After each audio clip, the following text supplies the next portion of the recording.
Il y a des histoires de dynasties qui fascinent, et celle des Capétiens, c'est vraiment quelque chose. Imaginez une famille qui, pendant plus de 3 siècles, semble littéralement intouchable, comme protégée par le destin pour se maintenir au pouvoir. Alors, ce qu'il faut bien comprendre, c'est qu'à l'époque, c'était tout sauf normal. Avoir un fils pour prendre la suite, c'était déjà une chance. Mais en avoir un, à chaque génération, sans la moindre interruption pendant plus de 300 ans, c'était si exceptionnel que les historiens ont fini par appeler ça le miracle capétien. La question est double en fait. D'abord, comment ont-ils réussi ce tour de force? Et puis, comment est-ce que tout ça a pu s'arrêter net de façon aussi brutale? C'est ce qu'on va décortiquer ensemble. Ok, alors, pour comprendre, il faut remonter le temps. Direction 987. Le dernier roi de la grande dynastie de Charlemagne, les Carolingiens, vient de mourir, sans héritier. Le trône est vide. Et pour un homme très malin, c'est l'occasion rêvée de rebattre les cartes du pouvoir. Parce que oui, à ce moment-là, la couronne de France, elle n'est pas héréditaire. Pas encore. C'est un peu comme une élection, mais entre les plus grands nobles du royaume. Et c'est comme ça qu'Hugues Capet est élu. Sauf que lui, il a un plan. Un plan pour que sa famille ne quitte plus jamais le pouvoir. Et sa stratégie, elle est d'une simplicité, mais d'une efficacité redoutable. À peine élu, quelques mois plus tard, hop, il fait sacrer son fils Robert, de son vivant. C'est un coup de génie, parce qu'il ne change pas la règle officiellement, mais il crée un précédent. Il installe dans les esprits l'idée que la suite logique, c'est le fils. Et c'est là que le fameux miracle commence à opérer.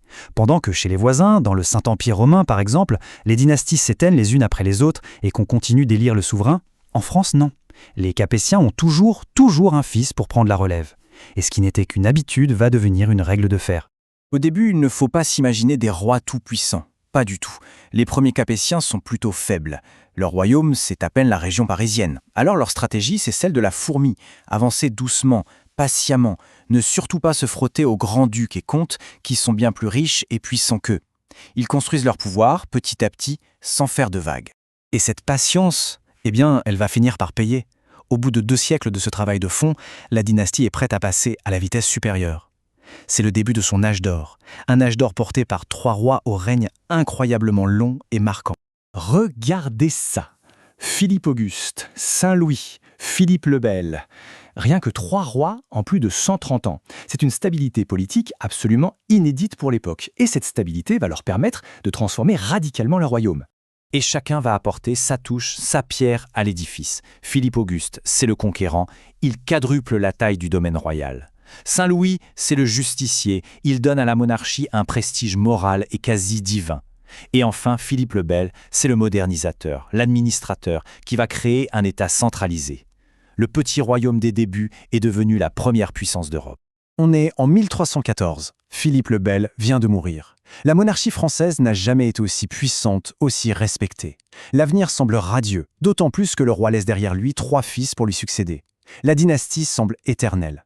Mais personne, absolument personne, ne se doute que le miracle est sur le point de virer au cauchemar.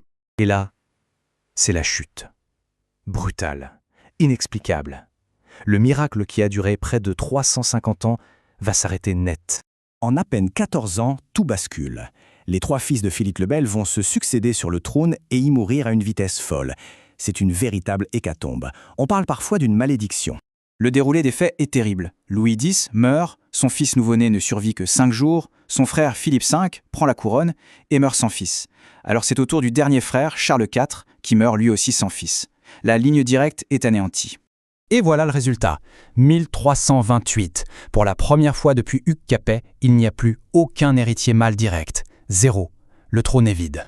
Alors, que se passe-t-il dans ce cas-là? Quand la machine si bien huilée de la succession s'enraye complètement, qui prend la relève? Il a fallu trouver une solution. Les grands nobles du royaume se sont réunis et ont cherché le parent le plus proche. Pas des hommes. Ils ont désigné un cousin, Philippe de Valois. C'est la fin des Capétiens directs et le tout début d'une nouvelle dynastie, les Valois.